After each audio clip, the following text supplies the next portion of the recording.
Welcome to How to Write the Future podcast. I'm your host, Beth Barany. I'm an award-winning science fiction and fantasy writer, also a creativity coach, book editor, book consultant, and what else? Filmmaker. More about that later. So today I'm really excited to bring with you a multi-passionate, multi-talented creative, Devin Blair. Devin is coming in to the recording today from Afghanistan. Devin Blair is the creator of Chemical Rocketeers, a sci-fi podcast that blends immersive storytelling, real-world inspirations, and futuristic themes of exploration, survival, and emergence. Drawing from his travels and background in chemical engineering technology, Devin crafts a richly detailed universe where factions battle for survival, technology meets mysticism, and history shapes the future. Through podcasting, field reports, and multimedia storytelling, he builds an ever-expanding sci-fi universe that connects with fans on multiple levels. Welcome, Devin. I'm so excited to have you here. Really interesting project that you're up to. Welcome.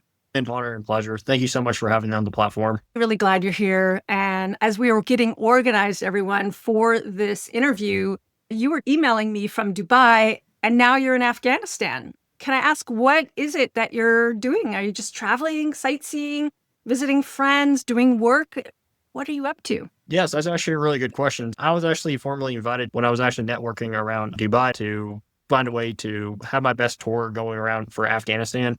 Because Afghanistan is not really a place that you just go and solo tour unless you actually know places. But I actually hit up a group that tours for Afghanistan. And so I hit them up, and then I had my visa and letter of invitation made up while I was in Dubai. And so now I'm in Afghanistan at the guest house, getting ready for more tour for this week. That's quite an opportunity. All right, let's dive into our interview. Can you tell me what are some of the key challenges in building a post-apocalyptic yet hopeful future in fiction? Yes, so basically balancing the grit with growth and having to show the damage, but also the drive to rebuild, which actually takes up the Rocketeers colony where they actually have to rebuild humanity. And in the Rocketeers universe, it's also trying to show you, even in the ruins, and unity and curiosity as the mission becomes bigger than survival itself.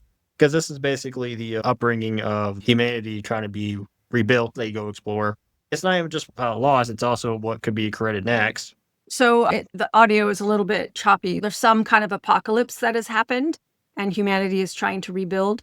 Yeah, so the story goes on planet Earth, basically there's a nuclear catastrophic event happens, and right before it does happen, the secret organizations on the governments, which I haven't fully explained just yet, which I'm still working the story out for seasons, which it will be further explained in the future seasons, they basically sent this colony that's selected by the organizations to a distant planet to rebuild humanity, and they have to start from scratch from there. Okay, cool. And so how does traveling really influence your approach to world building and character development? Even if I didn't have this entire podcast structure, which thank God I actually do, so I can actually focus on something during my travels.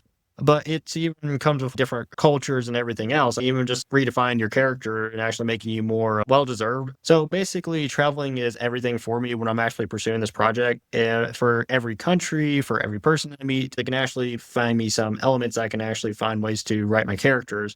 It makes them more feel real. Sometimes it can be an event. Sometimes it can be a location and a culture experience.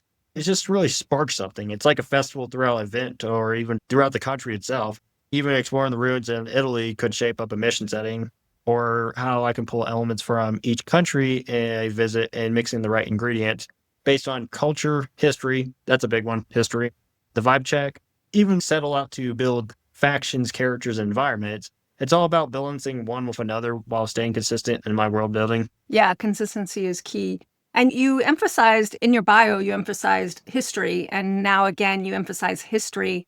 Tell me more about how history is helping you shape your story. This actually comes from a future episode that I don't want to spoil too much because it hasn't been released yet because it's still in the production. But this takes about back in like World War I, where we actually talk about the technology of the uprising and all that kind of stuff. And that can actually spark an interest in one of the countries I've been through. So take, for example, throughout Europe where they had the Crusaders, but it's also takes from the technology and just mixing up the right ingredients from a faction that can be built from the Crusaders and they can be built into World War One technology. Yeah, I totally understand. And especially Yeah. that time period is very, very rich in terms of inspiration.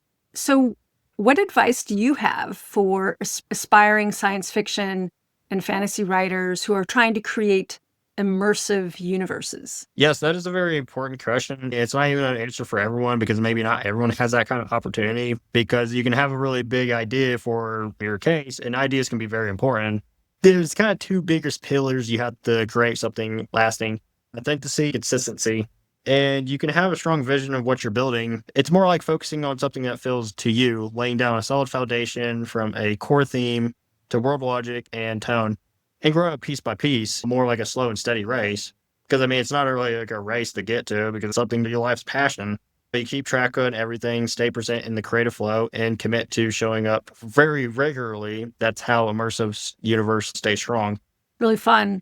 Can you share some insights on how you're engaging your audience beyond just storytelling? You mentioned branding, interactive content, or other ways that you are engaging with your audience beyond the podcast itself. Yes, that is another great question. For that case, it does actually lean into number four, which actually for me, it's about crafting a full circle experience rooted in.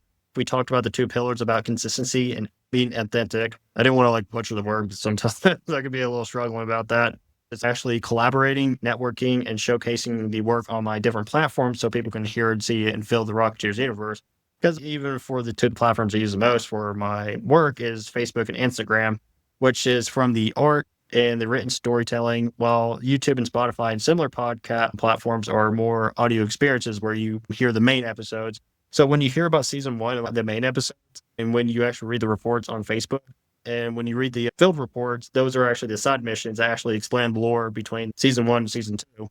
And the goal is to make it feel like you're stepping right into the action. Like you're actually watching, you watch your favorite movie like Indiana Jones and you're like, oh snap, I'm actually feels like I'm in there. Or it feels like I'm actually getting bull whipped by Indiana Jones himself, you know what I mean? And like each piece just feels like it's flowing to next and building something bigger together. I really love that because for myself as a writer, I write reports, telegrams, telegraphs, phone conversations, memos, sayings, quotes, but a lot of that exists in backstory. And then I use some of it in the fiction, in the novels that I make.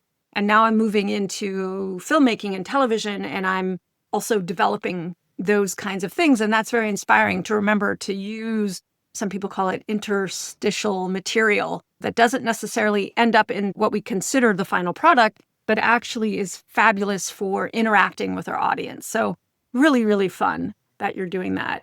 Give us a plug for where we can find Chemical Rocketeers. Oh yeah, you can basically find it anywhere you can search Chemical Rocketeers and boom, there you go.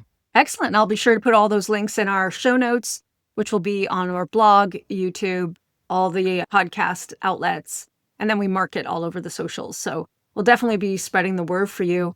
Is there anything else that you would like our audience to know? And our audience are mostly writers, science fiction and fantasy writers. Anything that you'd like them to keep in mind as a parting thought? If there's probably one more thing I can add into it, it's probably always try to cross collab with other people and all that kind of stuff.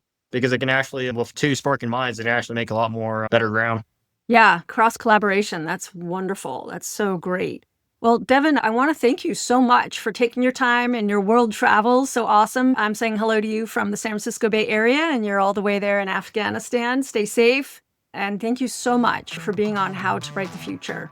It's an honor. Thank you so much. All right, everyone. That's it for this week. Write long and prosper.